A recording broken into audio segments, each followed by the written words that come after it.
সূর্যটা দেখতে খুব সুন্দর লাগছে, তাই না? আমরা চলে গিয়েছিলাম নাজিরপুর নাওখোলা। আমাদের যেতে যেতে লেট হয়ে গিয়েছিল, কারণ অনেক গরম ছিল, তাই আমরা একটু লেট করে বের হয়েছিলাম। ভেবেছিলাম ওইখানে একটু বসবো, কিন্তু এত মানুষ ছিল, বসার মতো কোনো জায়গা ছিল না, তাই ওইখান থেকে আমরা চলে আসছি।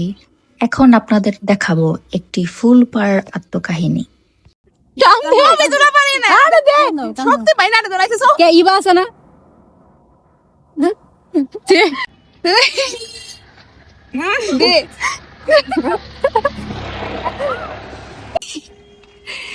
লাভ দে সিন্তি এই চোর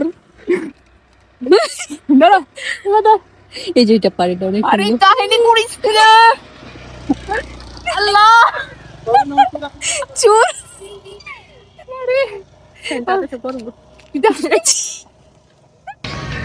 সুন্দর।